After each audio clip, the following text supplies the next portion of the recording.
Listo. Ya está grabando, entonces buenas tardes con todos. Nuevamente me presento, mi nombre es Enrique Aguado, soy asesor de patología 1, ese periodo 2026-0.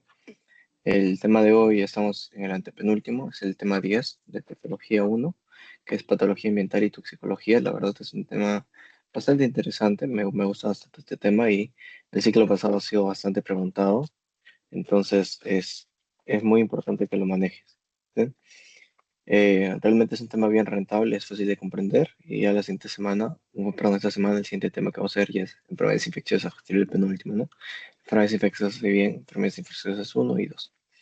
Y bueno, empezamos con una pregunta dentro de las cuales te hago, ¿no? ¿Qué son las enfermedades ambientales? Las enfermedades ambientales es el conjunto de, es como llamarlo, son enfermedades multifactoriales, ¿no? ¿Por qué multifactoriales? Porque no en todos los organismos se van a desarrollar de la misma manera, ¿no? ¿Y quiénes están involucradas? Por ejemplo, está involucrada la contaminación ambiental, ¿no? ¿Por qué? Por el efecto invernadero. Es por ello que últimamente nosotros sentimos como que más calor, ¿no? Como va incrementando. Además, no es solo ello, ¿no? Por ejemplo, otro que está involucrado viene a ser el ruido, ¿no? Por ejemplo, el claxon, que en el Perú no hay algo que lo regule, pero en otros países más desarrollados, incluso tocar el claxon en situaciones que no son de emergencia, está multado, ¿no? Entre otras cosas más, ¿no? Más allá de la contaminación, por ejemplo, de los vehículos, de las personas que fuman, de los que queman desechos, ¿no? Etcétera. Todo ello va a generar una conglomeración que nos va a terminar afectando, ¿no? Y todo esto va a recaer sobre nosotros. Entonces, en pocas palabras, eso es lo que viene a representar las enfermedades ambientales, ¿no? Hay muchos antecedentes realmente por ello. Eso lo han preguntado.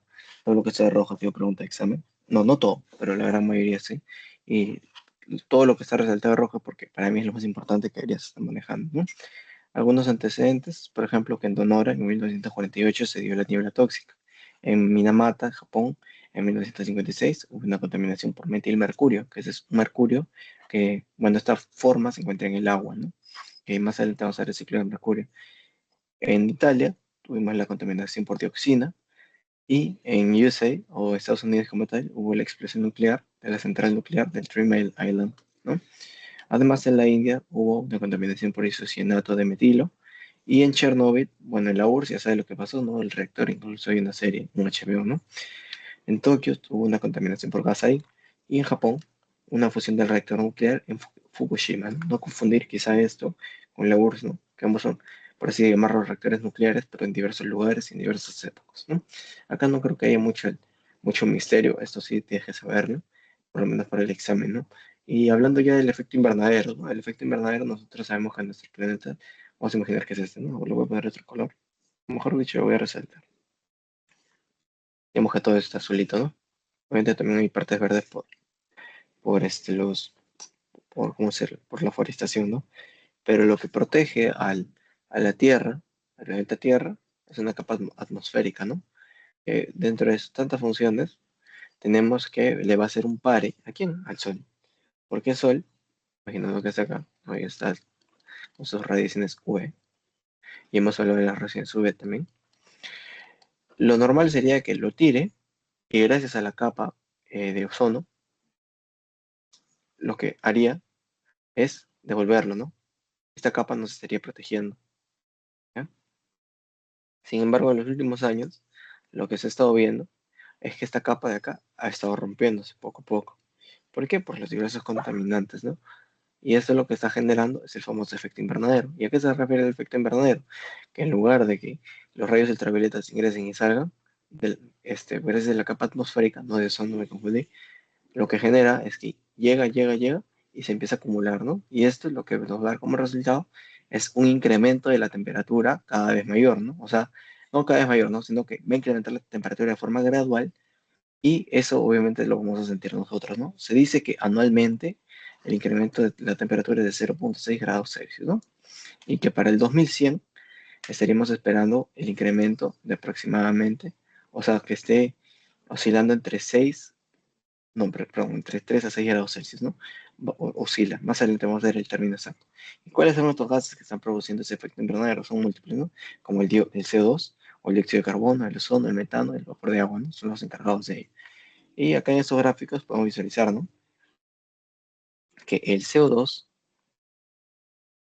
va a estar incrementando o va a estar relacionado con el incremento de la temperatura a nivel global, ¿no? Este es un coeficiente de correlación entre 1958 y 2018, ¿no? Y acá, bueno, la anomalía de la temperatura, de igual forma, observamos lo mismo, ¿no? Incluso vemos que en los últimos años, en los últimos 50 años, esta curva ha estado creciendo de manera más rápida, ¿no? Está más exponencial. ¿Por qué? Por la industrialización, ¿no? De las grandes ciudades, ¿no? La quema de ropa o las grandes fábricas como tal, ¿no? Entonces, ¿está acá todo claro, Lucía? ¿O tienes alguna duda?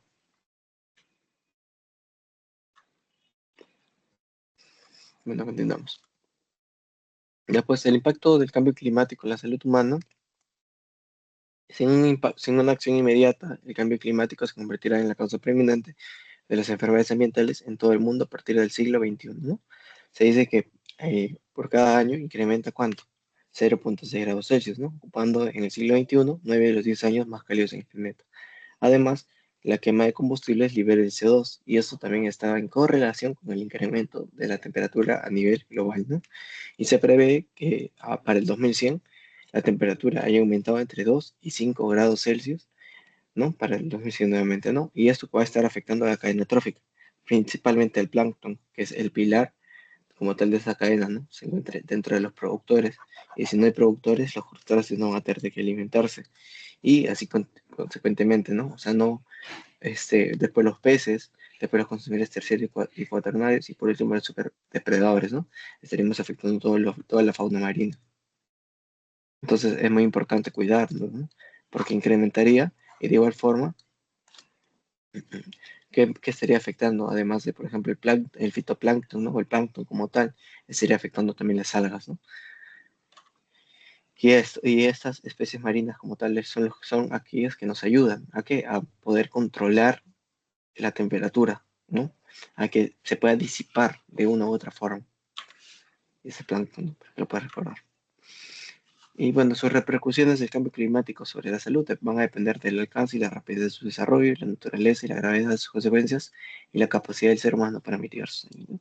Hay cuatro pilares, uno que es el incremento de la temperatura, después un clima más extremo, y aumento del nivel del mar y el incremento de los niveles de CO2. Entonces, esto como resultado nos va a dar alteraciones a nivel, por ejemplo, respiratorias, gastrointestinales, ¿no? Va a estar, siempre hay algo que se correlaciona con el cáncer también, ¿no? También el aparato cardiovascular, ¿no? Etcétera. De esa forma lo podemos resumir. Todas las alteraciones que los vemos, ¿no? Todo lo que está ocasionando el cambio climático frente a la salud humana. Entonces, hasta acá está todo claro, Lucía, ¿o tienes alguna duda? Perfecto. Entonces, acá, a ver, vamos a resolver algunas preguntas. Por ejemplo, respecto al cambio climático, señale la opción correcta. Incremento promedio global de 6 grados Celsius, resultado del aumento de 2 a 5 grados Celsius para el 2100. Uno de los 10 años más cálidos en el planeta ocurrieron en el siglo XXI, principal causante del efecto invernadero. Calentamiento global creciente en los últimos 50 años. ¿Por cuál te irías? ¿Cuál crees que es?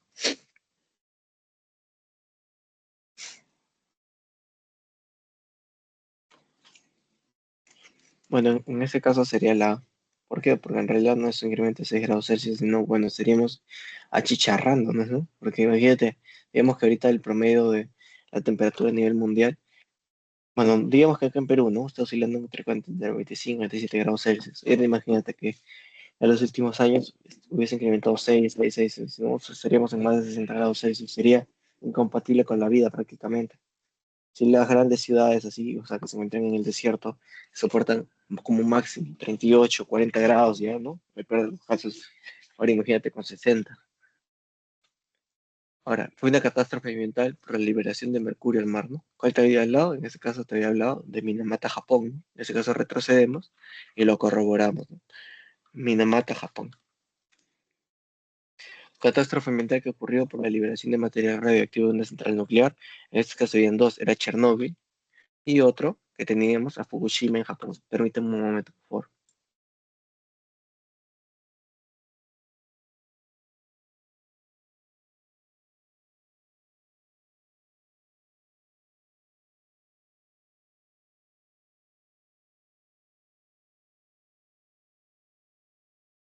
Discúlpame, Lucía.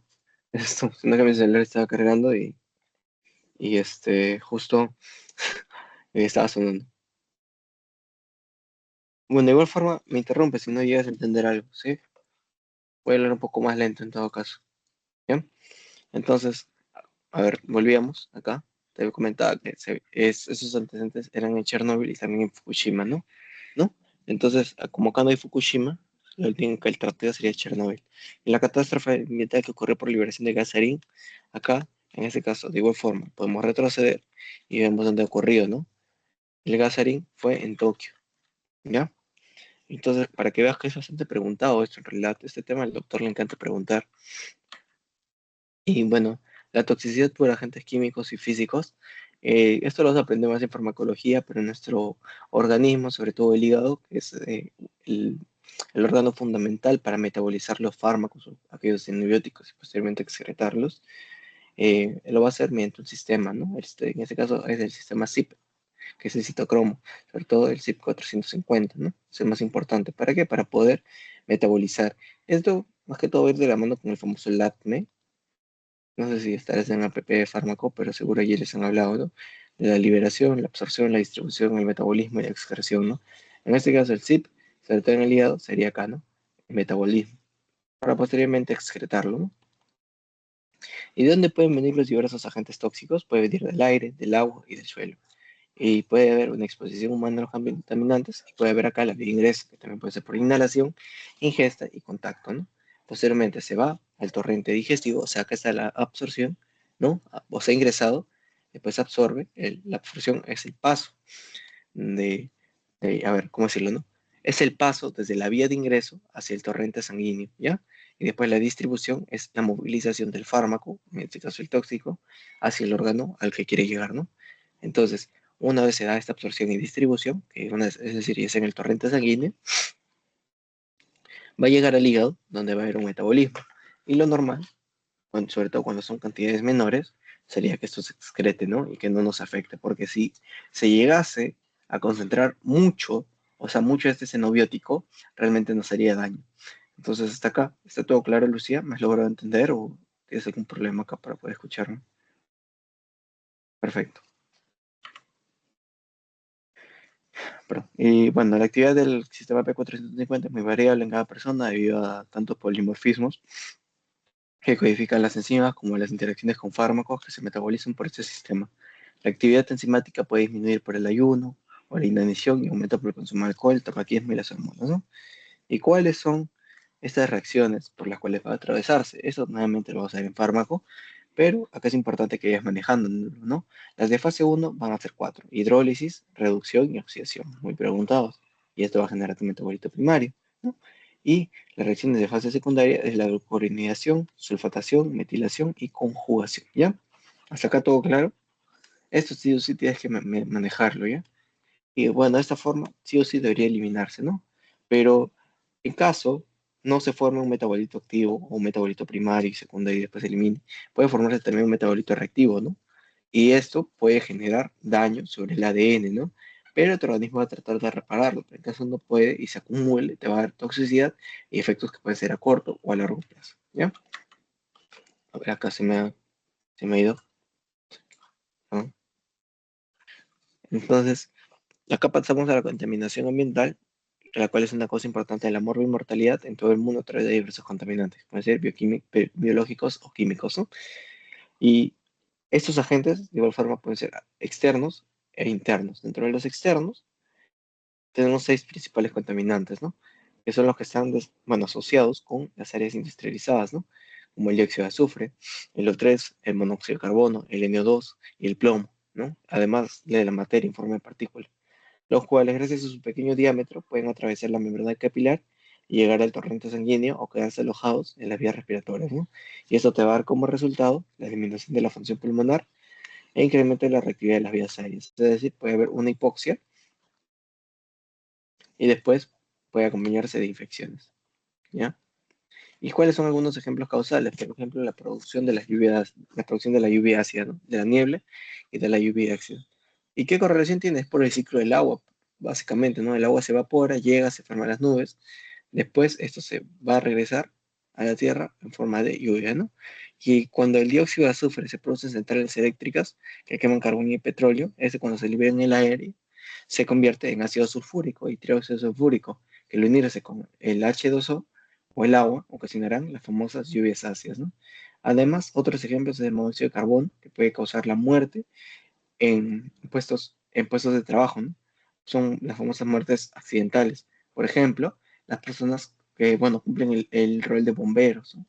Por qué sea esto? Porque el monóxido de carbono tiene mayor afinidad a la hemoglobina de la que puede tener el oxígeno propiamente, ¿no? Se dice que es 200 veces mayor, ¿ya? Además, tenemos los agentes internos, entre los cuales el principal contaminante es el humo del tabaco. Adicionalmente, tenemos el monóxido de carbono, ¿no? El NO2 y también el amianto, que es el principal responsable del mesotelioma, también conocido como asbesto, que también ya lo hemos hablado en las clases anteriores.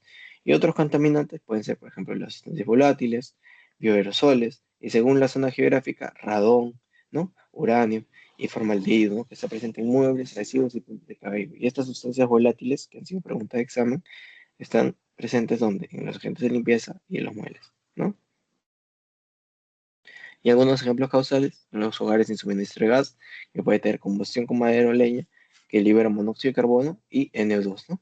Asimismo, el recubrimiento de paredes con amianto, que ya lo hemos hablado de esto, que es un buen aislante térmico, pero que al momento de estar degradándose por el uso, va a liberar estas fibrillas que se van a quedar almacenadas en nuestras vías respiratorias. Y eso es lo que nos va a generar el famoso mesotelioma de pulmón, ¿no? Y de igual forma, acá mostrarte, ¿no? Cómo las diversas partículas, por ejemplo, que tenemos de 0.1 micrómetros, mira, te voy a señalar de amarillo. Luego también tenemos de 2.5 micrómetros, que es este moradito, pero lo estoy poniendo de verde. Y uno más grande, en este caso es el de 10 micrómetros, ¿no? Y visualizamos que un primer concepto es que las únicas que llegan al intercambio gaseoso o a la hematosis, ¿cuáles son? Son las de 0.1 micrómetros, ¿no? Son las únicas que llegan a pasar, ¿no? En cambio, si te preguntaran quiénes llegan como tal a los bronquiolos respiratorios, son los de 0.1 y 2.5 micrómetros, ¿no? Entonces, ¿hasta allí todo claro, Lucía, o tienes alguna duda? Perfecto. Algunas, bueno, gases que son contaminantes y sus efectos, la verdad, acá esto es más para que lo leas, porque acá, si te leería uno por uno, haríamos mucho tiempo, dilataríamos demasiado el tiempo, pero por ejemplo, te voy a hablar del ozono, ¿no? Acá no lo han preguntado realmente, eso no son preguntas de examen, el doctor no suele preguntarlo, pero acá lo que él te podría preguntar es cuál es la población en riesgo y sus efectos, ¿no? Lo que a mí más me llama la atención, ¿no? Es la disminución de la capacidad del ejercicio, ¿no? Además del incremento de hospitalizaciones y disminución de la función pulmonar e hiperreactividad junto a una inflamación, ¿no? Por ejemplo, otro que quizás te podrían preguntar, yo me iría por el dióxido de sulfuro, ¿no? Que incrementa los síntomas respiratorios, va a haber mayor mortalidad y cumple una función de disminuir la función pulmonar, ¿no? Por lo que puede generar mayor número de hospitalizaciones. Entonces, a ver, continuando hasta acá, ¿no? Respecto a la contaminación del aire externo, señala la opción incorrecta, ¿no? Nuevamente, no te confundas, aire externo e interno son cosas distintas, ¿no? Por ejemplo, en el externo, te hablan de la niebla tóxica y lluvia ácida, eso está bien. Afecta de manera sistémica, o sea, te puede generar hipoxia, también. Se produce por contaminación de materiales tóxicos gaseosos, claro, hemos hablado ahí bastantes, ¿no? Por ejemplo, el monóxido de carbono, el dióxido de azufre, ¿no? Y los principales contaminantes, justo lo que te estaba mencionando, el ozono, el monóxido de carbono, ¿no? El plomo. Y acá que te dice, pero en áreas rurales, no. ¿Esto dónde suele darse? En áreas industrializadas, ¿ya? Respecto al destino de las partículas en suspensión en el aire contaminado, señale la opción correcta. Las partículas de un diámetro mayor a 2.5 se depositan en los alvéolos. Las partículas de diámetro de 0.1, no de 0, bueno, 1 milímetro atraviesan la barrera alveolo capilar. No, porque es 0.1 micrómetros. ¿Las partículas de un diámetro de 10 micrómetros atraviesan la barrera alveolo capilar? No. ¿Partículas de un diámetro de 2,5 se depositan en los alveolos? ¿En el diámetro de los alveolos? Puede ser. Partículas de un diámetro mayor o igual a 2,5 micrómetros atraviesan la barrera alveolo capilar, nada que ver, ¿no? Entonces, ¿cuál sería? ¿La A o la D? ¿Cuál crees que es? A ver, ¿cómo te dice? La primera, que es un diámetro mayor de 2,5 milímetros. ¿Se depositan en los alveolos? No, pues, ¿no? Sería la D. Estos se depositan en los alveolos, no hacen, para empezar, el intercambio de alveolo capilar. Respecto a la contaminación del aire interno, señala la opción correcta. Son considerados contaminantes el formaldehído, que está presente en los muebles y adhesivos. El contaminante más frecuente es el humo del tabaco. ¿Ya? El otros contaminantes son el monóxido de carbono, el NO2 y el amianto. Puede ser. Son considerados contaminantes los bioaerosoles. Y acá te están hablando del aire interno. ¿Y cuál es el correcto, no? No es considerado contaminante el humo de la madera. Acá, bueno, acá sería bien esta, bien esta. Entonces acá debería decir la incorrecta, ¿no? Ese es un error del doctor, posiblemente, ¿ya? Un error de tipeo, perdón. Ya, porque acá, mira, este está bien, el formaldehído está presente en muebles. Entonces el único que no sería es que no es considerado contaminante el humo de la madera, ¿ya? Ese estaría. Son componentes de la niebla tóxica, ozono, dióxido de azufre, plomo, partículas, todas, ¿no? Es considerado una fuente de contaminación del aire externo. En este caso, ¿cuál sería? El dióxido de azufre. Corresponde a una reacción de fase uno. ¿Cuál será? Hidrólisis, ¿no? Te había puesto anteriormente. Como te mencioné, la 3 es una pregunta en la cual el doctor muy posiblemente se ha equivocado al momento de tipear, ¿ya? ¿Está todo bien hasta acá, Lucía? ¿O tienes alguna duda? Perfecto. A ver, ¿qué diapositiva vamos? Cuando vamos a la 17. Este tema realmente no es difícil. Ahorita vamos a llegar a lo que es más interesante, por así llamarlo, porque, o sea, si te das cuenta, hemos pasado muy rápido las primeras diapositivas, ¿no? Son muy fáciles de poder entenderlas. Ahorita vamos a hablar de algunos agentes químicos, que es de donde al doctor le gusta preguntar un montón, ¿ya? Acá te habla que la toxicología es la ciencia que estudia la distribución de efectos y mecanismos de acción de los agentes tóxicos, ¿no? Estados Unidos emite aproximadamente 4.000 millones de kilogramos, ¿no? De químicos tóxicos. Y eso, que es controlado relativamente en los Estados Unidos. Y ahora imagínate en el Perú, ¿cuántos desechos se estarán botando de forma incontrolada, ¿no? O no controlada, ¿no?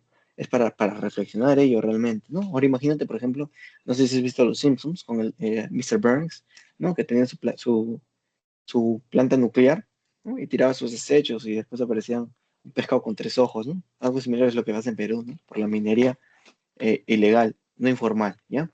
Algo similar es lo que sucede.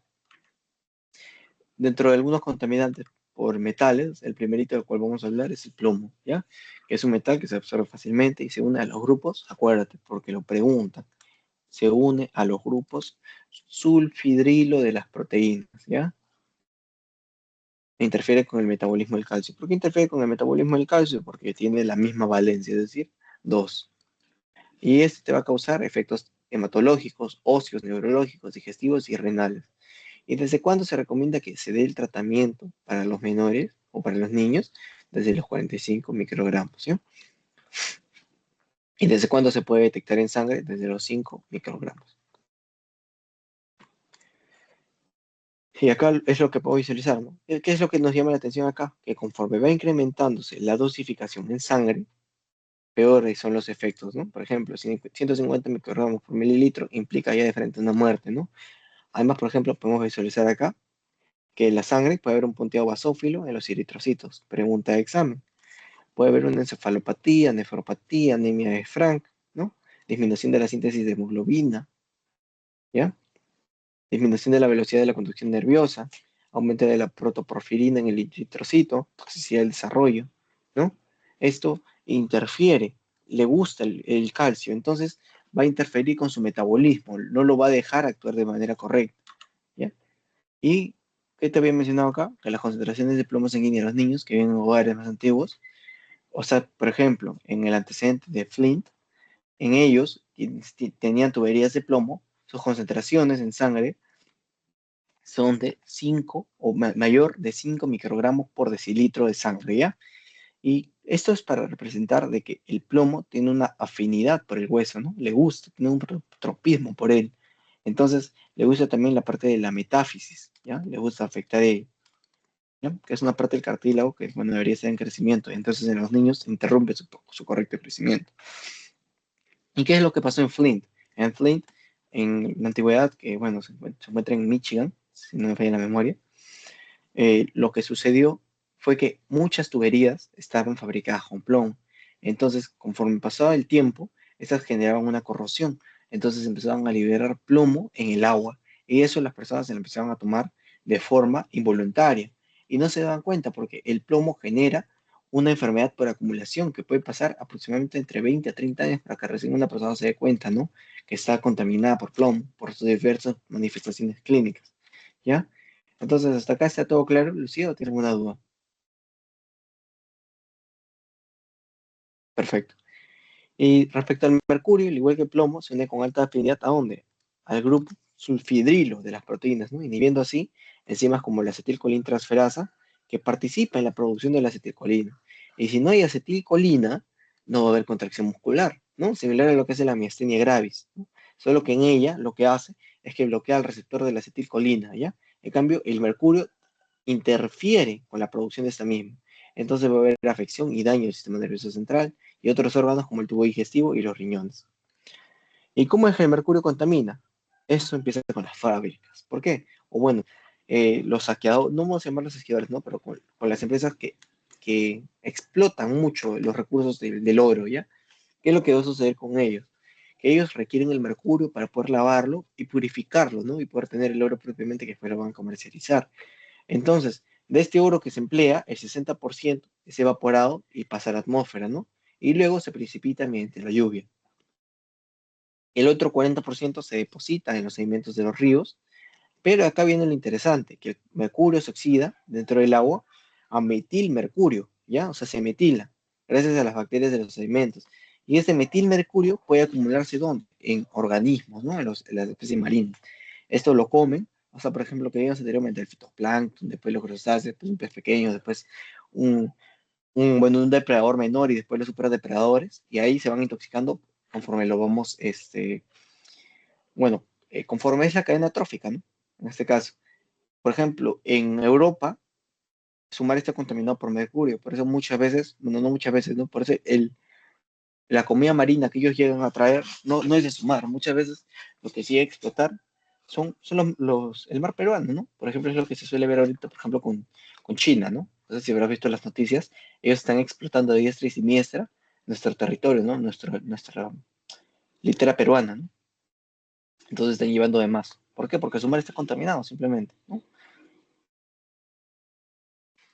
Bueno, en ese caso, bueno, no solo Europa, ¿no? Hay más regiones que también están contaminadas por el mercurio o bueno, no tienen como tal la misma biodiversidad como lo tiene el Perú, ¿no? Además, bueno, después de todo esto, se dice que conforme el pescado se encuentre en mayor profundidad, más riesgo de contaminación por mercurio va a tener. Y uno de estos ejemplos es el atún, ¿no? Entonces se dice que el atún tiene altas concentraciones de mercurio, ¿ya? Entonces, mucha atención con ello. Y entonces, el mercurio, como te mencioné, afectaba el sistema nervioso central. Entonces, el encéfalo desarrolla muy sensiblemente el mercurio y puede afectar sus funciones motores, sensitivas, cognitivas y conductuales. Por este motivo, los CDC de Estados Unidos han recomendado que las mujeres embarazadas eviten consumir pescados que contengan mercurio y que las mujeres en edad de procrear limiten su ingesta, ¿no? Y mira, acá hay muchas vías de absorción, realmente. Tengo la vía respiratoria, que se va a ir después para el pulmón, y de este pulmón puede migrar para posteriormente excretarse, ¿no? Por la nariz, por ejemplo, ¿no? Pero del pulmón a su vez puede depositarse en la sangre. Y de la sangre va a pasar al encéfalo, que es donde ya lo visualizábamos, ¿no? Y además puede pasar a la piel. Y de la piel se puede excretar de igual forma, ¿no? Por el sudor, ¿no? Por las uñas. Y de la sangre también puede pasar a la saliva, ¿ya? Entonces ves que el mercurio tiene la capacidad de poder invadir casi todos los órganos, bueno, de tu cuerpo, ¿no? O sea, de igual forma con sus diversas vías de ingreso, como el ingesta y la piel, ¿no? aunque la piel es un mecanismo aún no reconocido, ¿ya? El cadmio, similar a lo que es el mercurio, esto es por las grandes fábricas. En este caso, el cadmio es porque este mismo lo tiran, ¿no? Lo vierten en los riachuelos. Y estos riachuelos muchas veces terminan en las cosechas, ¿no? De los agricultores y lo contaminan, ¿ya? Y esto es muy tóxico para los riñones y también para los pulmones, ¿no? ¿Por qué? Porque se incrementa la producción de especies reactivas de oxígeno, ¿ya? Y lo que puede generarte, por ejemplo, acá está, se vierte, ¿no? Se vierte de frente, esto contamina, ¿no? Lo que viene a ser la cosecha, y hay un antecedente del famoso Itai Itai, ¿ya? Acuérdate de ello, muy preguntado también, ¿ya? Que significa ay, ay, ¿no? Como una expresión de queja, de dolor, ¿no? Se dice que el cadmio se llegó a acumular en el grano de arroz, y el cadmio reemplazaba el calcio en los huesos. ¿Por qué? Porque de igual forma tiene la misma valencia, ¿no? Más dos. Y este, además de los huesos, también tenía la capacidad de invadir al hígado, a los riñones y a la vejiga, ¿ya? Y acá lo vemos mucho más detallado. ¿Qué cosa? ¿Qué es lo que a mí me interesa de acá? Que el cadmio, hasta el momento, no se ha descubierto un solo, ¿cómo decirlo? No se han descubierto los pasos que esquematicen su metabolismo, ¿ya? Hay muchos pasos, pero lo que sí se ha descubierto es que puede generar la osteomalacia, ¿ya? Entonces, ¿qué es la osteomalacia? Es, en pocas palabras, la fragilidad de los huesos acompañada de un dolor, ¿no? Insoportable. Además, puede afectar la parte renal, dando consigo una enfermedad renal, ¿no? ¿Cuáles son sus manifestaciones? No, perdóname. Las manifestaciones, bueno, serían esas, más que todo, ¿no? La osteomalacia y la nefropatía, ¿ya? ¿Todo claro hasta allí, Lucía? ¿No tienes alguna duda? Perfecto. Y el arsénico, bueno, el arsénico es un contaminante realmente muy antiguo. Se dice que es el rey de los venenos y no, sí, claro, el rey de los venenos y el rey de los reyes, ¿no? Algunos lo llaman así. ¿Por qué? Porque antiguamente se usaba para matar reyes, ¿no? Como tal. Y bueno, de igual forma este se une al grupo sulfhidrilo, las proteínas y el glutatión, por lo cual interfiere con muchas enzimas, ¿no? Como la glutatión reductasa o las ADN ligasas, y causa efectos que son más prominentes en el tubo digestivo, sistema nervioso, la piel y el corazón, ¿ya? Y bueno, eso es todo lo que tienes que saber. Realmente tienes que manejarlo muy bien. Ya hemos hablado bastante de algunos de estos, como el plomo, el mercurio, el cadmio y el arsénico. Mira, el plomo, ¿dónde se encuentra? Las tuberías de ciudades antiguas. El Royce dice que también en la pintura de aerosol, fundición, minería y pilas. Y sus características es que puede atravesar la barrera hematoencefálica, ¿ya? Entonces puede afectar a una madre en gestación. ¿Por qué es su letalidad? Porque reemplaza al calcio porque tiene la misma valencia, ¿ya? Y el tratamiento va a ser obligatorio en niños cuando la concentración es mayor a 45 microgramos por decilitro serio, lo que te había mencionado. Antecedentes, tenemos la crisis del agua en Flint, ya te lo expliqué, y algunos efectos adversos, por ejemplo, tenemos la neurotoxicidad, la nefrotoxicidad, el daño medular y también que interfiere con la homeostasis del calcio, ¿no? Principalmente la interferencia con la homeostasis del calcio y también la anemia, ¿ya? Y como se deposita en los huesos, puede generar raquitismo, trastorno de crecimiento y qué más, y desarrollo, ¿no? El mercurio, por otra parte, ¿dónde lo encontramos? Lo podemos encontrar en muchos lugares, ¿no? Por ejemplo, estoy seguro que tú has tenido algún termómetro de mercurio, ¿no? Son bien antiguos, yo también he tenido algunos, ¿no? Pero son muy peligrosos porque al momento de romperse, ya te dije, el mercurio puede ingresar por múltiples vías, ¿no? Puede ingresar por la piel, por la vía respiratoria, al momento de ingerirlo, ¿ya? Pero además lo podemos encontrar en fábricas, minería, dispositivos médicos como el esfigmomanómetro, termómetros de mercurio, las amalgamas. ¿Las amalgamas qué son? Son esas curaciones, bueno, es aquello que se usaba para hacer curaciones de caries en el pasado, ¿ya? Es un color metálico, ¿ya? En la actualidad se emplea resina, también porque es más estético, ¿no? Pero también porque ya se descubrió la toxicidad del mercurio, ¿ya? ¿Dónde más lo encontramos? En las baterías, en los cosméticos, en los focos de luz blanca, especies marinas contaminadas, que lo vamos a encontrar en la forma de metilmercurio, ¿ya? Y el ciclo de mercurio, igual forma que te lo expliqué, el mercurio inorgánico es aquello que, bueno, no podemos absorberlo como tal, como en los dispositivos médicos, y el orgánico, como por ejemplo en el pescado contaminado, ¿no? Antecedentes, el accidente de Minamata y Niigata, ¿no? Intoxicación en especies marinas afecta al ser humano, envenenamiento por vapores del mercurio, luego de haber desecho, varios fluorescentes. Mira, fluorescentes. Presentó manifestaciones cutáneas y cambios crónicos a nivel de los nervios periféricos, ¿no?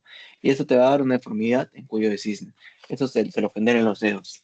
No sé cómo detallártelo realmente, no he encontrado una imagen, pero es como si mis deditos, o sea, empezaran a estar así. O sea, ¿cómo te pongo? A ver, el de acá creo que se ve mejor. Es como si estuviesen así. Bueno, creo que está mal. No se logra apreciar, pero ahora voy a dibujarlo. Y es tal cual te lo describe, ¿ah? O sea, digo que este es un dedo, ¿eh? El dedo tú lo vas a ver así. Algo así, ¿ya? Los dos también. Encorvado lo es. Por eso dicen un cuello de cisne, ¿ya? Y la toxicidad puede generar una neurotoxicidad que te pone en la fiebre del oro. ¿Por qué? Porque cuando empezó a descubrirse todo este tema del oro, y bueno, su valor como tal, bueno, su valor propiamente, ¿no? Porque el oro siempre existió.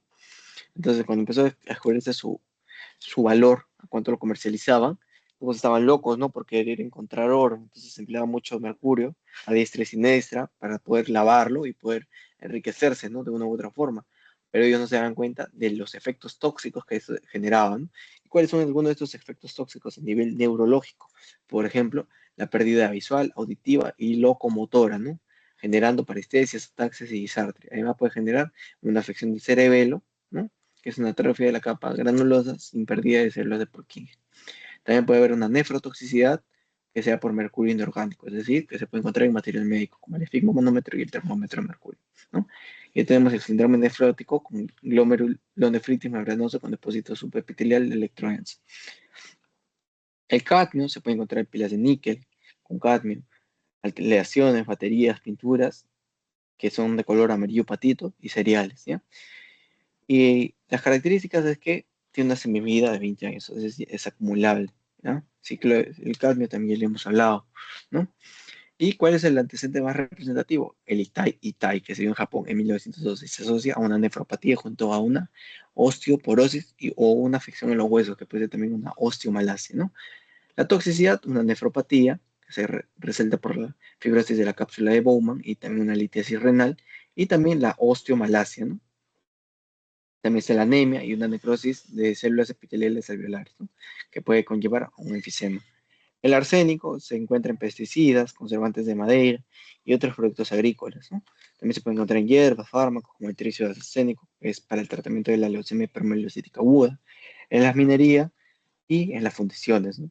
Además, el mecanismo de acción es desconocido, ya lo hemos visto, y su ingesta va a producir una bioacumulación en la cadena alimenticia. O sea, de igual forma requiere mucha ingesta y mucho tiempo para que te pueda dar los efectos, ¿no? Y las formas más tóxicas son las trivalentes. En este caso también se llama como trióxido de arsénico. Y la dosis letal baja es menor a 5 miligramos. Y acá es lo que te comentaba, el veneno de los reyes y el rey de los venenos, ¿no? Algunos efectos adversos, la intoxicación aguda puede emplearse para el homicidio y también se puede emplear de forma accidental. Y también tenemos la intoxicación crónica, ¿no? Que puede afectar muchos órganos, como el sistema cardiovascular, digestivo y sistema nervioso central. Además, tenemos que su uso crónico lleva al desarrollo de una polineuropatía sensitivo-motora simétrica. Además, en la piel puede generar hiper o hipopigmentación e hiperkeratosis. Y por último, puede producir un carcinoma vasocelular y espinocelular que en conjunto puede conllevar a la enfermedad de Bowen, ¿ya? No confundirlo con la enfermedad de Bowman, que lo vimos en el CAD. También puede provocar afecciones de vías respiratorias y vejiga. Y bueno, pasando ya a los tres menos conocidos, pero que han sido pregunta de examen, el cromo se usa para el recubrimiento de brillantes metales, perdón, de metales brillantes, y tiene estado de oxidación más 3 y más 6. Su vía de ingreso respiratoria y la exposición es proporcional a la solubilidad de la sal y el cromo, ¿no? Su color amarillento. Y la exposición crónica se asocia ¿con qué? Con una genotoxicidad, ¿no? Y el cáncer de pulmón. El níquel suele darse en personas numismáticas. ¿Qué son los numismáticos? Aquellos que coleccionan monedas. También se encuentra en circuitos eléctricos, aleaciones y procesamiento de lesiones, ¿no? Y efectos sean por hipersensibilidad a las proteínas que se conjugan con el níquel después de que los iones penetren en la piel. La exposición directa produce dermatitis de níquel, sobre todo en la joyería de fantasía, y te deja la piel de color verde, ¿no? Esa joyería de fantasía, pero joyería de fantasía, estoy seguro que la has visto, alguna amistad o un familiar, ¿no? Joyería de fantasía es decir, aquello que no está hecho con un metal original, por así llamarlo, ¿no? Y te dejas en la coloración de la piel verde, ¿no? Una línea verde. Y te puede producir también cáncer de pulmón y fosas nasales. Y por último, el cobalto, que en la antigüedad se empleaba para los baños de cobalto y también para la producción de cerveza, ¿no? Para producir esa espuma. Características es que es un metal ferromagnético que suele llevarse combinado con el níquel y la vía de ingreso es inhalatoria. ¿Qué te puede producir? Síndrome respiratorio agudo, fibrosis y la antigüedad producía una cardiomiopatía dilatada ¿por qué? Porque se encontraba en la cerveza, ¿no? Y actualmente eso se ha reemplazado por lupus, ¿no? Mira cuántas preguntas han hecho de esto. El siglo pasado, el varón de 45 años operando en una fábrica de bombinas fluorescentes, ¿no? Ok, te está hablando. Tras varios meses de exposición, irritabilidad, temblor y alteraciones cognitivas progresivas, y al examen físico se observa ataxia y disartria. ¿Y en cuál encontrábamos eso? ¿En cuál te había mencionado? A ver, creo que te lo puse. Ataxias y disartrias. ¿En dónde? En el mercurio, ¿no? Entonces, allí mismo lo podemos encontrar. El plomo no tiene nada que ver, ¿no? ¿Por qué? Porque ¿qué te he dicho que está relacionado el plomo? Con una osteomalacia más una nefropatía, ¿no? El cadmio, ¿para qué te había hablado? Que estaba la fibrosis de la cápsula de Bowman, perdón, no sé, de Bowman, cápsula, Bowman, ¿no?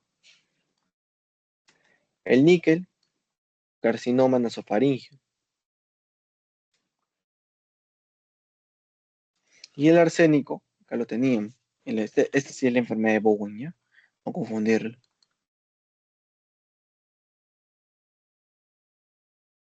Metal pesado cuya intoxicación produce falla renal crónica, anemia y osteomalacia, y clínicamente se manifiesta por dolor en las articulaciones y mialgias. ¿En cuáles encontrábamos eso? A ver, produce falla renal crónica, anemia y osteomalacia, y se manifiesta por dolor en articulaciones y mialgia. ¿Cuál es él? Esa es la enfermedad de Itai-Itaia. Perdóname, acá te había puesto, ¿dónde está esto? El plomo. ¿Dónde está esto? Discúlpame, acá el plomo no tiene nada que ver. Esto va con el cadmio, ¿ya? La osteomalacia junto a la nefropatía, esto va junto al cadmio, ¿ya? El plomo como tal, ya habíamos hablado, ¿no? Que lo que tenía podía producir una neurotoxicidad y también una afección a nivel óseo, ¿ya? Pero sobre todo óseo, ¿ya? También puede generar anemia. Metal pesado con intoxicación aguda tiene connotación homicida, el arsénico, ¿no? Que te había dicho que era el rey de los venenos, o el veneno de los reyes y el rey de los venenos, ¿ya? Varón de 7 años proveniente del Callao acude a consulta por presentar anemia microcítica hipocrómica y talla baja. La madre refiere que no tiene buen desempeño académico en la escuela, ¿no? ¿Y qué te estaba hablando? Mira, anemia microcítica hipocrómica y talla baja. El cual te estaba hablando que te producía anemia, sobre todo, en este caso es el plomo. Pero esto también se pudo sacar, ¿sabes por qué? Porque el doctor lo mencionó en clase. Esto me lo comentó uno de mis alumnos del ciclo pasado. Me dijo, el doctor habló de esto en clase, ¿ya? Sobre todo por ese antecedente del Callao, ¿ya? La intoxicación por este metal se asocia con el desarrollo de una cardiomiopatía dilatada. Te lo dije, para la cerveza. ¿Cuál es ese? El cobalto. Entonces, ¿hasta acá todo claro, Lucía? ¿O tienes alguna duda referente a estas preguntas? Bueno, son del ciclo pasado. Son 5 preguntitas. Este tema realmente es bastante fácil, si te das cuenta, ¿no? No es nada complicado.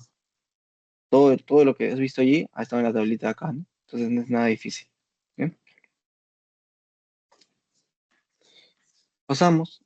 Respecto al plomo y sus efectos sobre el organismo, señale lo correcto. El tratamiento en niños es obligatorio con concentraciones mayores de 45 microgramos por decilitro. Sí. ¿Son los grupos oxidrilo? No, es sulfidrilo. ¿Interfiere con el metabolismo del zinc? No, es el calcio. ¿Se deposita en un hueso por exposición aguda? No. Es crónico, ¿no? Te hablé. Metal pesado difícil de absorción? No, nada que ver, ¿no? Si no, no se podría dar eso.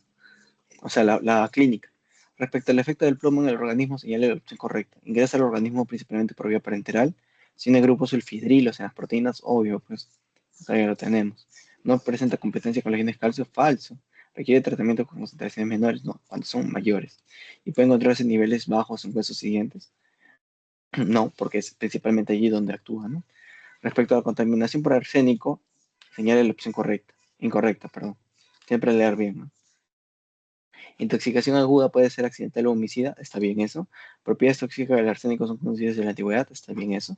Utilizado en la industria de pesticidas y conservantes de madera, fácil eliminación en la cadena alimenticia, seguro. Creo que esto no sería, ¿no? Formas más tóxicas son los compuestos trivalentes, está bien.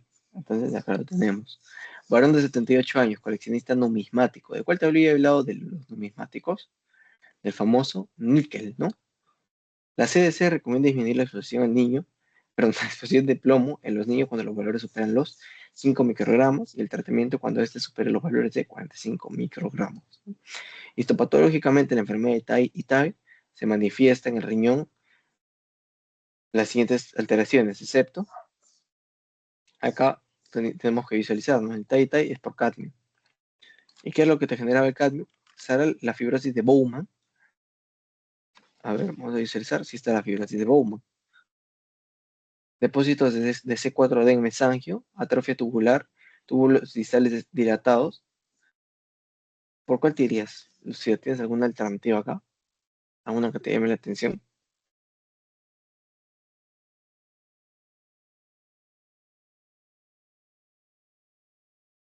A ver, vamos a revisar. Cadmio, ¿no? Atrofia marcada de la corteza, daño tubular proximal. Atrofia tubular está. ¿Qué más podemos visualizar? Desapareció litiasis renal. En este caso, bueno, sería la última, ¿no? Porque acá te está hablando de depósito de C4D en mesangio. En este caso no, o sea, no tiene correlación con la clínica, ¿no? Del paciente con Itai o también por intoxicación por cadmio. Corresponde a efectos de contaminación por plomo en el ser humano, excepto, ¿qué puede ser? ¿Policitemia será? ¿Qué crees? No, porque yo te estoy hablando que eso te genera anemia.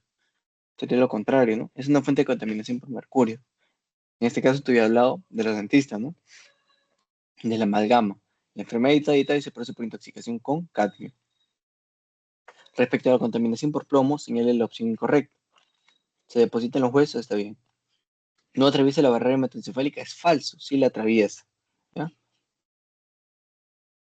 Puede producir enfermedad de Bowen. ¿Será cadmio? No es cadmio, esa es la enfermedad de Bowman, ¿no? Es su fibrosis como tal. Pero ¿quién era el que te producía? Ese es el arsénico, ¿no? La enfermedad de Bowen. Produce una enfermedad renal caracterizada por atrofia tubular, con glomerulosclerosis y fibrosis de la cápsula de Bowman, el que te mencionaba, cadmio. ¿Ya? ¿Tienes alguna duda hasta acá? ¿Lucía o está todo bien? Perfecto. Estamos cada vez más cerca. Esta parte es más tranquila. Y estos son riesgos profesionales para la salud, en este caso el tabaquismo. Fumar es la causa de muerte prevenible más importante del ser humano, pues es responsable del 80-90% de los cánceres de pulmón. Y acá te ponen un ejemplo de lo que viene a ser el enfisema, ¿no? En este caso sería un panacinar, porque está afectando el conducto alveolar, ¿ya? Y acá lo que podemos visualizar es que va a haber una disminución ¿de qué? De las antiproteasas, ¿ya? ¿Y estas antiproteínas para qué sirven? Para poder controlar a las elastasas de los neutrófilos, que lo único que van a generarte es mayor destrucción, ¿ya? Entonces vemos que en un primer instante que tenemos dos vistas. El tabaco, lo que va a ocasionar mediante la nicotina y demás compuestos, es generar una migración, porque va a haber una inflamación de por medio, ¿no? En tu vía respiratoria. Entonces va a jalar a los famosos neutrófilos, que son los pioneros, ¿no? De la inflamación aguda, lo vemos en el parcial, ¿no? Mediante la interleuquina 8. Además, mediante los demás mediadores como el leucotrieno B4 y el factor de necrosis tumoral, va a contribuir a qué? A que lleguen más lineajes celulares e incremente la producción de los EROS, ¿no? O las especies cadenas, no, las especies reactivas de oxígeno, o los famosos radicales libres, ¿no? Esto te generaría una desactivación de las antiproteinasas. ¿Por qué? Por la deficiencia del alfa-1 antitripsina. ¿Por qué? Porque los neutrófilos, por su propia cuenta, van a activar proteasas, ¿ya? Dentro de las cuales tenemos a la elastasa, que va a contribuir al daño tisular. Y quien le hace el pare, por así llamarlo, viene a ser las antiproteinasas, en este caso la alfa-1 antitripsina. Pero si el tabaco lo está desactivando, obviamente van a abundar las proteasas. Otro es el campo en el cual de por sí hay un déficit congénito, ¿no? De esta antiproteinasa, que de igual forma lo que te va a generar es un aumento de las proteasas, sobre todo de la elastasa, y va a disminuir la capacidad elástica, o sea, se pierde la elasticidad y hay un mayor endurecimiento, la pared alveolar, ¿ya? Las personas que fuman reducen su esperanza de vida de forma drástica, a diferencia de los que nunca han fumado o no fuman propiamente, ¿no? Acá visualizamos que un gráfico comparativo entre los fumadores actuales y los que nunca han fumado, y vemos que los que nunca han fumado con regularidad tienen una esperanza de vida más amplia, ¿no? Y eso te lo mencioné en algún momento, el tabaco no solo afecta el pulmón, tiene múltiples patologías. Mira, por ejemplo, ictus o ACV, ceguera, cataratas, periodontitis, aneurisma, arteriopatía coronaria, neumonía, asma, EPOC, ¿no? Diabetes, embarazo ectópico, ¿no? Artritis reumatoide. Hay múltiples causas y eso que estas no son las cancerígenas. Las cancerígenas tenemos la orofaringe, laringe, esófago, tráquea, bronquios, leucemia mielocítica aguda, hígado, estómago, páncreas, ¿no? Riñón y uréter, a nivel colorectal, etcétera, ¿ya? Y si conoces algún amigo que fume y no lo quiere dejar, mira cuántas sustancias que contiene el cigarro son carcinógenos. Por ejemplo, el alquitrán es carcinógeno. Hidrocarburos y aromáticos policíclicos, habíamos hablado de ese, ¿no? Por ejemplo, ¿cuándo? Con los iniciadores y los promotores, ¿no? Es carcinógeno. También el benzopireno y las nitrosaminas, ¿no? Entre muchos más. Estos son algunos que te coloca el Robbins, ¿no? La combinación del tabaco, usualmente los pacientes que fuman de forma crónica también tienen el hábito de tomar. Entonces, en ellos se multiplica el riesgo de que del cáncer oral, el cáncer laringio y el cáncer esofágico. ¿Ya? ¿Todo claro hasta acá, Lucía? ¿O tienes alguna duda? Perfecto. Y nuevamente acá podemos ver que conforme una persona fuma más y más, mira, acá te ponen hasta 40 cigarrillos por día, y eso sí pasa, ¿eh? O sea, yo tengo una vecina que realmente fuma como si fuese una locomotora, como si fuese un tren, puro humo en su casa, ¿no? Pero yo por lo menos recuerdo que ella fuma desde que yo tengo uso de razón, ¿no? Pero esto no ha desarrollado ninguna patología, por eso es que también esto es multifactorial, ¿no? Se dice que también los que son de descendencia asiática tienen la costumbre de fumar mucho, pero ellos dicen, ¿no? Son dichos de que esto lo contrarrestan con el consumo excesivo de verduras, ¿ya?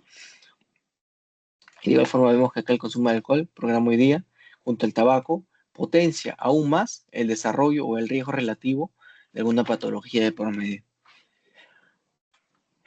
Pasando al alcoholismo, esto no va a ser igual en todas las personas. Por ejemplo, hay una descendencia asiática, sobre todo en China, donde hay un polimorfismo genético en el cual el acetaldehído se acumula, ¿no?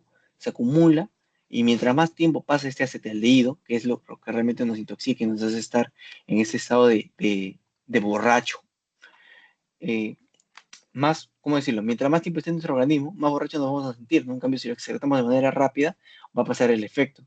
¿Y en quiénes suele pasar ello? O sea, que lo mantienen aún más en su organismo, en las mujeres y en los que tienen un polimorfismo originado en China, ¿no? ¿No? Y esto les va a conllevar, ¿qué cosa? Después de ingerir alcohol, las personas tienen un alelo que presentan sofocos, taquicardia e hiperventilación, ¿ya? ¿Cuáles son las vías metabólicas? Tenemos tres. Tenemos la vía del ADH, la vía de la catalasa y el CYP2E1. El CYP2E1 suele ser activar cuando hay concentraciones muy altas, ¿no? El ADH es el normal y el catalasa es el que se usa en menor porcentaje, ¿ya? Pero todo nos va a dar como resultado un metabolismo del etanol y lo van a convertir en acetaldehído. Nuevamente es lo que nos intoxica, ¿no? Este acetaldehído luego pasará a la mitocondria y por medio de la aldehído deshidrogenasa, porque es el alcohol deshidrogenasa, pero la aldehído deshidrogenasa lo va a terminar de metabolizar y bueno, vamos a tener el famoso ácido acético, ¿no? Además del NADH, más protón, ¿no? Y Aaron, ¿existirá algún fármaco que ayude a tener, bueno, a reducir esa necesidad de estar bebiendo alcohol todos los días o ese vicio? Sí, acá existe el famoso disulfiram, ¿ya? Acuérdate de ese fármaco, disulfiram, que lo que hace es que bloquea al acetaldehído deshidrogenasa, ¿no? Perdón, al aldehído deshidrogenasa y el alcohol se genera, bueno, se almacena en nuestro organismo de una forma más rápida, ¿no? Porque no hay nada que lo metabolice. Entonces van a empezar los mareos, los vómitos, como se dice una resaca, ¿no? Vómitos, dolor de cabeza. Eso se le suele dar a las personas que tienen dependencia del alcohol, ¿ya? Lesiones por fármacos y drogas de abusos. Acá tenemos muchas realmente, esto no suele ser pregunta de examen con tanta frecuencia. Y bueno, los efectos adversos derivan de sobredosis, respuestas fisiológicas exageradas del organismo, predisposición genética, hipersensibilidad, interacciones farmacológicas y factores desconocidos o también llamados idiosincráticos, ¿no? Algunas generalidades es que son efectos deleterios no deseados por el consumo de fármacos y otras sustancias que van desde el color de piel, por ejemplo, la aminociclina, que es un antibiótico, también puede generar hipersensibilidad y también producir la muerte, ¿no? Son más frecuentes de lo que se reportan, del 2 al 12% son mortales, y la polifarmacia en pacientes hospitalizados incrementa proporcionalmente el riesgo. ¿En quién más está la polifarmacia? En adultos mayores, ¿ya? Y acá tenemos los principales agresores junto a su reacción. Esto la verdad no es tan importante que lo manejes, realmente, no. El doctor nunca ha preguntado acá y dudo bastante que lo llegue a preguntar. Si tuvieses el tiempo, léelo, ¿ya? Pero acá sí es muy datero realmente y esto se llama farmacología que otra cosa. Pero lo que sí te pueden preguntar es esto de acá, ¿ya? ¿Qué te pueden preguntar? ¿Qué efecto tienen los anticoagulantes en mujeres y en hombres, ¿no? Por ejemplo, en mujeres de forma neoplásica con el carcinoma de mama, aquí es una ambigüedad, porque el doctor te va a decir que no incrementa el riesgo, pero en la 11ª edición del Robin, si esto muestra el doctor, en la 11ª edición te dice que sí lo incrementa, que es aproximadamente 1.2 veces más probable que las mujeres que tienen anticonceptivos orales desarrollen carcinoma de mama, ¿no? En el cáncer de cuello uterino sí se dice que se incrementa el riesgo. En el adenoma hepático se dice que existe una asociación bien definida entre el uso de anticonceptivos orales y ese tumor hepático benigno muy poco frecuente, en especial en mujeres mayores que han usado anticonceptivos orales durante tiempos muy prolongados. Dentro de los no neoplásicos tenemos el tromboembolismo. El tromboembolismo sí. ¿Por qué? ¿Te acuerdas de la tríada de Virchow? Tríada de Virchow, que tenemos la hipercoagulabilidad, la lesión endotelial y el flujo sanguíneo anómalo, ¿no? Entonces, si hay una hipercoagulabilidad que es causada por el anticonceptivo oral, obviamente hay mayor riesgo de una trombosis, ¿ya? Una tromboembolia, una trombosis venosa profunda, ¿no? Que eso te puede generar un tromboembolismo pulmonar, ¿sí? Y acá puede haber una contraindicación absoluta en mujeres con trombofilia, por ejemplo, el déficit de factor 5 de Leiden, y también puede haber un efecto cardiovascular, ¿no? En el Robbins, en la 11ª edición, te mencionan que, aunque parece que eso no aumenta el riesgo de arteriopatía coronaria en mujeres menores de 30 años o en aquellas de esa edad que no son fumadores, el riesgo se duplica prácticamente en las mujeres mayores de 35 años que fuman, ¿no? Entonces, eso tenerlo en consideración. Y los efectos protectores que sí están demostrados en el cáncer de endometrio y ovario, también en el ovario poliquístico, ¿no? Y otros que pueden ser benignos como el clonazepam y la colelitiasis, ¿no? Y en los hombres, ¿qué es lo que va a pasar? Acá sí es todo mal, ¿no? Acá no hay efecto protector. Acá va a haber interrupción de crecimiento, acné, ginecomastia, atrofia testicular, crecimiento del vello facial, colestasis hepática, etcétera. ¿Hasta acá todo claro, Lucía? ¿O tienes alguna duda?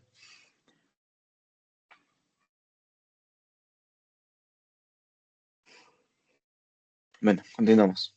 Perfecto.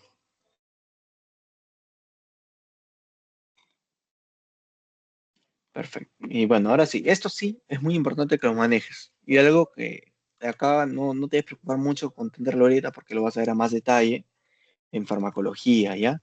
Esto lo vas a entender mejor. Esto es la diana molecular, ¿a qué se refiere, ¿no? El receptor GABA. El GABA son muchos tipos, no solo el GABA, es solo un subtipo, ¿no? Pero derivados del opio actúan como receptores de opiáceo mu, ¿ya? Ejemplos, heroína, morfina, ¿no? Los hipnóticos sedantes tenemos depresores del sistema nervioso central. Lo más representativo, los barbitúricos y las benzodiazepinas. La diferencia, de forma breve, es que los barbitúricos no tienen un techo terapéutico, entonces son mortales, ¿ya? En cambio, las benzodiazepinas, vamos a llamarle que son más manejables cuando hay una intoxicación. Los estimuladores psicoestimulantes o estimulantes del sistema nervioso central, podemos hablar, por ejemplo, de un transportador de dopamina, que puede ser un agonista, o su receptor de serotonina, que puede generarte una toxicidad, ¿no? Y algunos ejemplos, cocaína y anfetamina.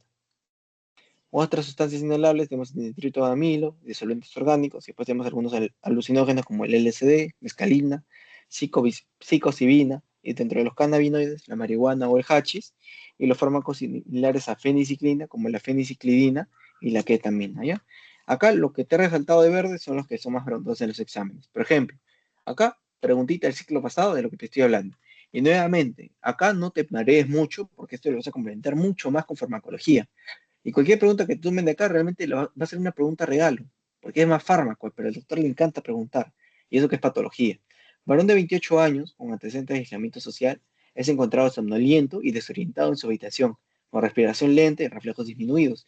No hay signos de trauma ni de consumo de alcohol.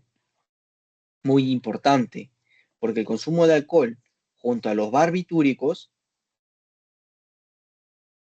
sería mortal, ¿ya? Mortal. ¿Cuál es el agente más probable? Mira, y acá son buenos, ¿ah? Porque acá ni siquiera te están colocando barbitúricos, acá cualquiera podría sospechar. Pero mira, solo posiblemente acá un intento de suicidio. ¿Cuál sería en este caso? Las benzodiazepinas, ¿no? Porque el cannabis no tiene nada que ver acá, realmente. ¿Dónde te coloco acá el cannabis? En los cannabinoides, ¿no? Anfetaminas tampoco, más bien son psicoestimulantes. La cocaína tampoco es un psicoestimulante.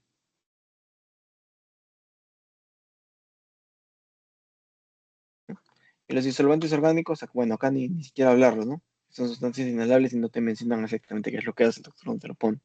Entonces, ¿está todo claro con esa pregunta? ¿Qué te ha parecido? ¿Está bien? ¿Está fácil? ¿Difícil?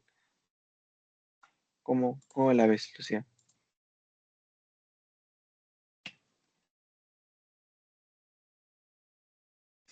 Perfecto.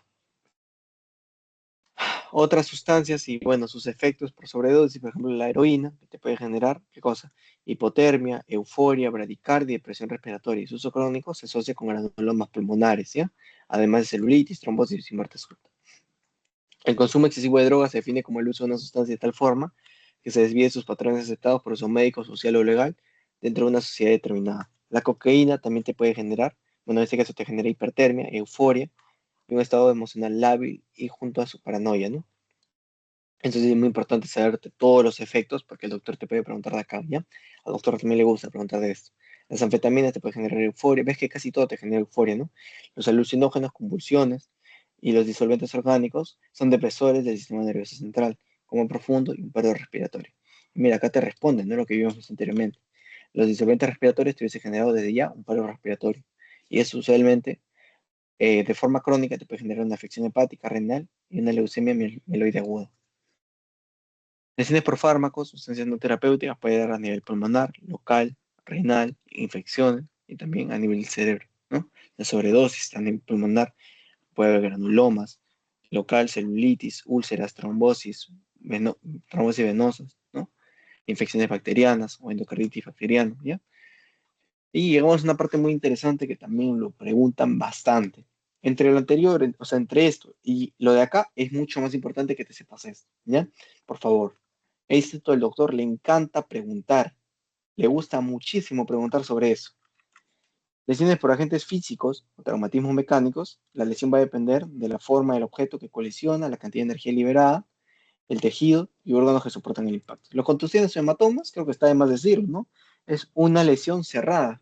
Es como que ahorita yo, no sé, pues le tiro, no sé, ¿cómo te lo explico? Ahorita yo me caigo de mi silla y me apoyo sobre mi brazo, después de la noche veo que todo está morado, ¿no?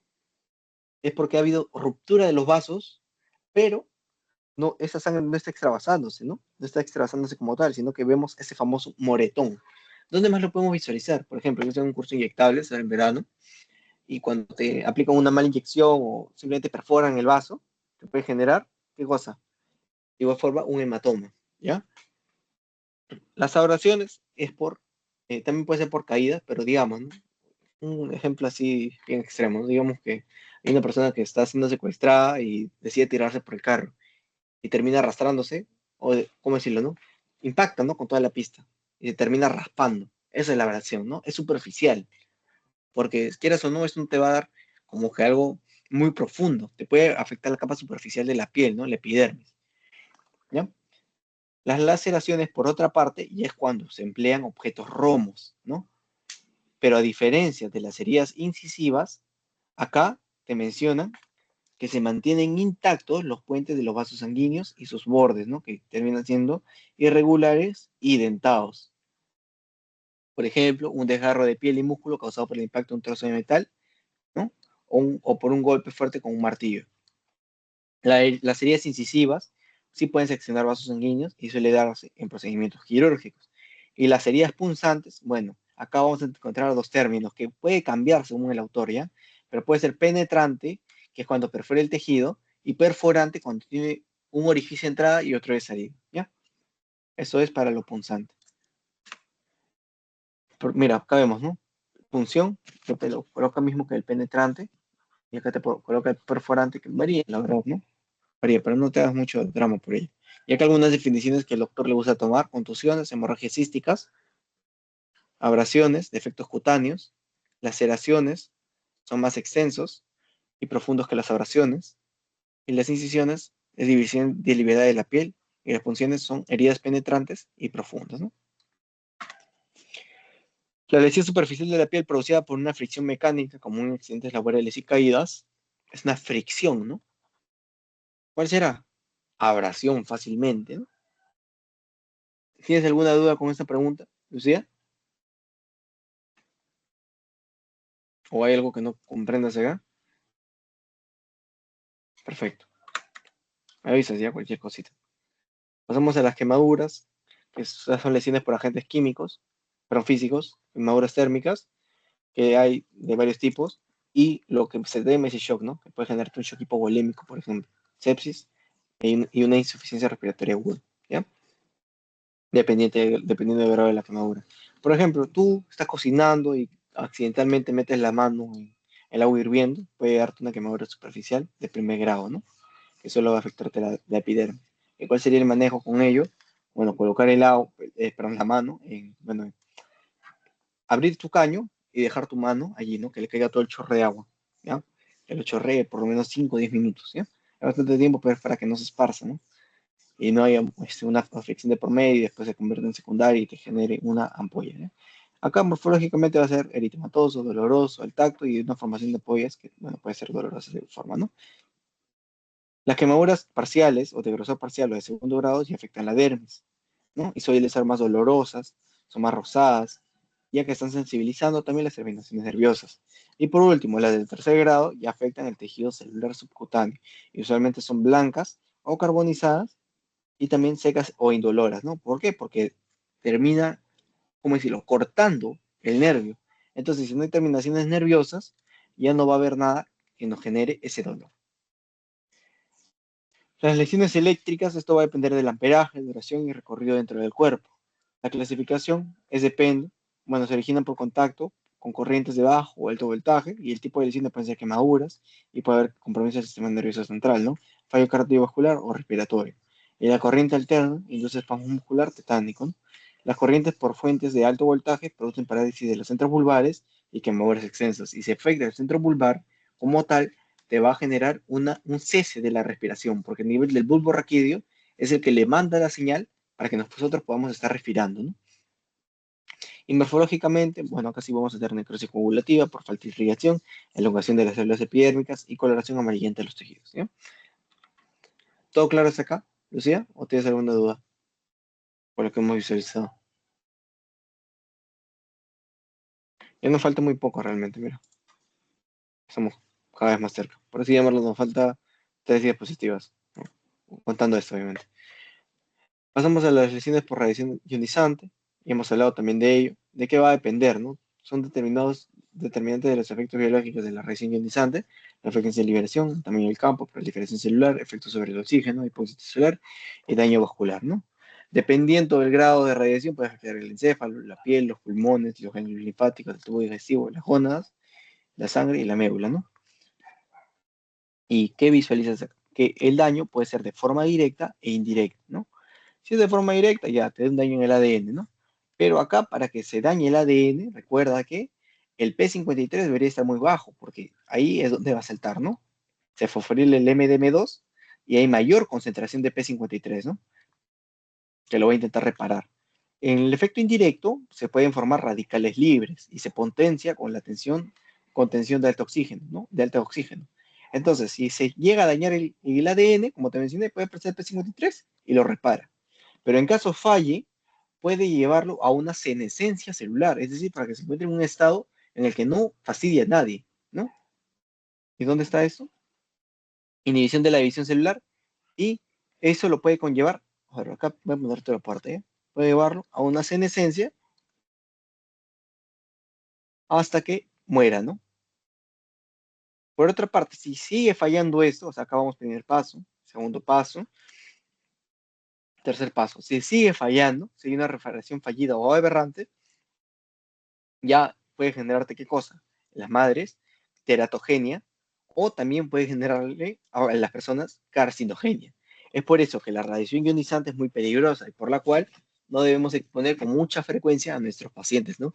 Nada que un rayo X hoy día, mañana, pasado, toda la semana, menos las tomografías, ¿no? ¿Y cuáles son los órganos más sensibles? Realmente tenemos, por ejemplo, las gónadas, el sistema hematopoyético y linfoide, y el recubrimiento del tubo digestivo. También está el timo, ¿no? Y acá hay muchos órganos que son afectados, ¿no? Las cataratas, por ejemplo, los no neoplásicos, cataratas, ¿no? El esófago, fibrosis pulmonar, ¿no? El intestino delgado, a nivel del miocardio, nefritis, radiodermatitis, ¿no? Y los que son cancerígenos, ya tenemos la leucemia, cáncer de mama, ¿no? Angiosarcoma hepático, la piel, ¿no? Pulmones, tiroides, cerebro, etc. Y como último, como última lámina, a nivel histopatológico, la radiación ionizante lo que te va a ocasionar es cambios estructurales de los cromosomas, el uso mitótico se vuelve desordenado, hay una tumefacción nuclear, hay una condensación focal de la cromatina, hay pleomorfismo nuclear y hay cambios citoplasmáticos como tumefacción, distorsión mitocondrial y degeneración del retículo endoplasmático. Esta es la típica reactiva por radiación, ya lo hemos visto bastante, ¿no? Y también a nivel del tejido se observan cambios vasculares como necrosis y vacuolización de células endoteliales y una fibrosis intersticial, ¿ya? Bueno, hemos acabado y vamos a resolver algunas preguntas. Pero hasta acá está todo claro, Lucía, ¿o tienes alguna duda? Perfecto.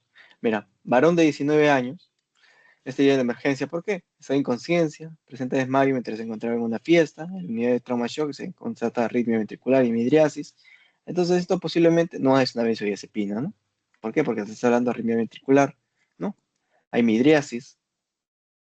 Entonces acá lo más probable que puede ser hachís y marihuana tampoco.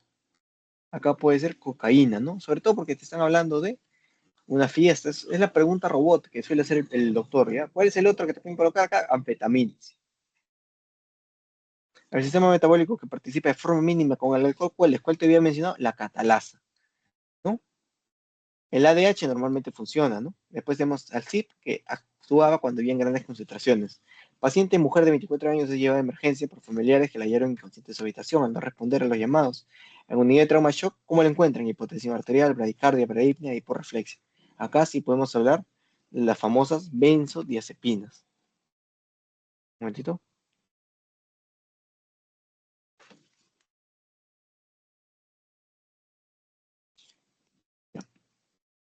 Continuamos. Paciente mujer de 22 años, llevada de emergencias por amistades a la salida de un concierto en la Feria del Sur con cuadro clínico caracterizado por alteración del sensorio, euforia e hiperactividad.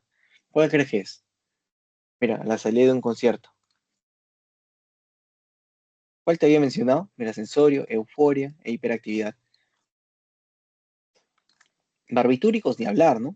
Heroína, puede ser, morfina, nada que ver. Disolventes orgánicos tampoco. Acá, bueno, podrías dudar, ¿no? Heroína o anfetaminas, pero bueno, regresamos, ¿no? ¿Y acá de qué te habla? A ver, ¿dónde está la heroína? Acá en qué grado te lo coloco. Estos son derivados del opio, ¿no? O sea, no tendría nada que ver con ello.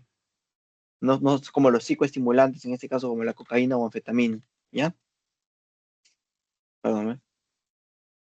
Paciente varón de 57 años con antecedentes de infección por VIH desde hace 10 años es encontrado en su domicilio acostado, mira, y por reflexión, nuevamente benzodiazepinas. El doctor le encanta preguntar de esa forma, incluso el ciclo pasado ha venido, ¿ya? Mujer de 21 años viene de emergencia por presentar lesión con agua caliente, dorso de la mano derecha durante la preparación de la cena. Al examen físico se observa lesiones de aspecto eritematoso, doloroso el tacto y con formación de ampollas de 5 milímetros de diámetro. Histológicamente esa lesión compromete, ¿qué cosa? Si te está hablando lesiones de aspecto eritematoso y dolorosos al tacto, ¿no? Y con formación de ampollas de 5 milímetros de diámetro. Acá incluso puede haber una afección de la epidermis y también de la dermis, ¿no? Pero vamos a ver acá de qué te dice, ¿no? En este caso te habla de la epidermis, ¿no? Aunque podría ser realmente cualquiera de las dos, ¿no? Pero el doctor acá sí te ha puesto, disculpa, acá te ha puesto la alternativa de que es la epidermis, ¿ya? ¿Por qué? Posiblemente por el cuadro en el que se encuentra, ¿no? Preparación de la sed, o sea, no es algo tan grave. Ya, o sea, es una quemadura de primer grado. Y bueno, eso ha sido todo. ¿Tienes alguna duda, Lucía? Para pasar a la resolución de las preguntas del posito. Ok, continuamos. Corresponde la fase uno perdón, a una reacción de fase uno del metabolismo de hablado hidrólisis, ¿no?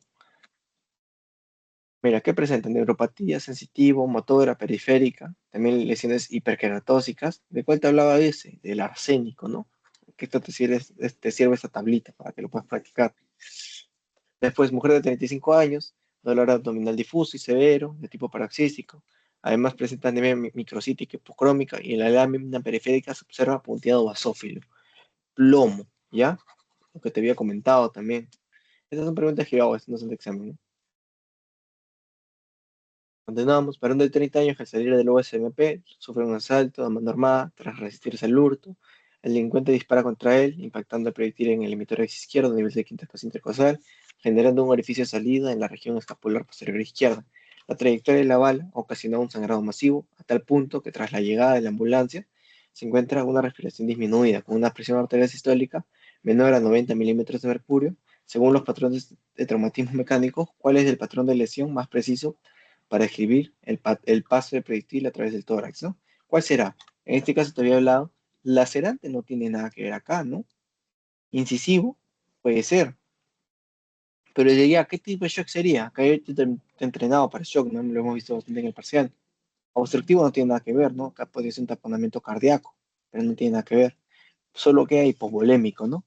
¿Contusivo será? No, porque en contusivo no hay rotura como tal, ¿no?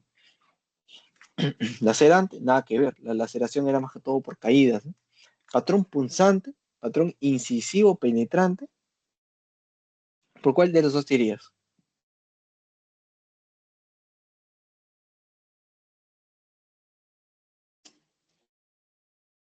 Bueno, en este caso nos iríamos por un patrón punzante, ¿no? Porque el patrón incisivo recuerda que es más que todo ¿para qué? Para los cuadros, perdóname, para los cuadros de lo que viene a ser la parte quirúrgica, ¿ya? ¿Con qué alteración en la vía respiratoria se encuentra asociado el tabaco? La desactivación de qué? Del alfa 1 antitripsina, ¿ya? La alza se incrementa, esto también incrementa, llaman los neutrófilos.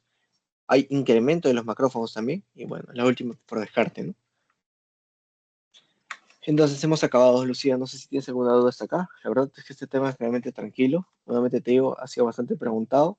A ver, vamos a contabilizar y qué otras preguntas hemos hecho del examen pasado. Uno, dos, tres, cuatro, cinco, seis, siete. Y creo que ya no hay más. No, ya no hay más. O sea, 7 preguntas han hecho de este tema el ciclo pasado. ¿Te ha parecido que ha estado bien o has tenido alguna dificultad quizás en entenderlo? O sea, son 7 preguntas que te han venido como tal este tema, bastante. Perfecto, ¿no? Me alegra mucho eso. Ahorita te paso el post-test, prendemos un momento.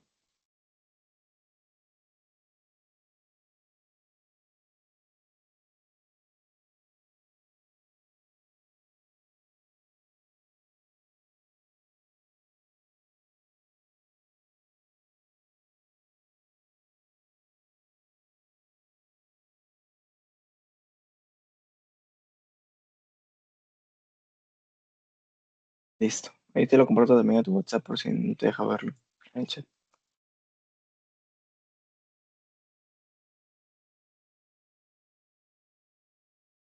Listo, Lucía. No sé si vas a tener alguna duda hasta acá, o en todo caso ya habremos acabado con la sesión del día de hoy.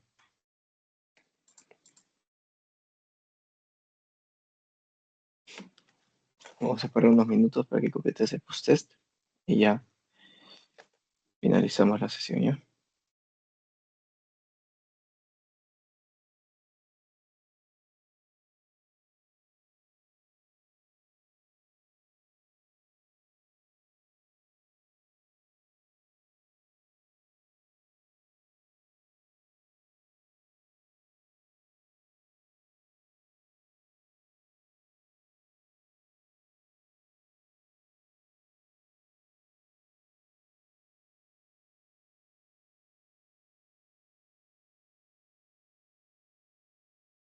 Muy bueno, de igual forma mencionarte que ya nos faltan solo dos temas para poder acabar patología de una vez.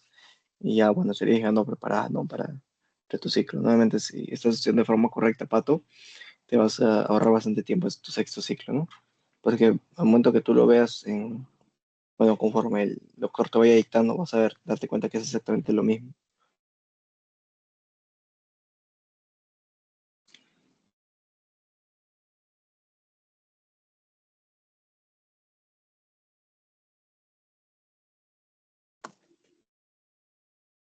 Y de hecho vas a sacar bastante ventaja, sobre todo en tus seminarios y prácticas, ¿no? Y bueno, listo, Lucía. Ya voy a cortar la grabación. No sé si llegas a tener alguna duda, sino ya para finalizarlo una vez, ¿no?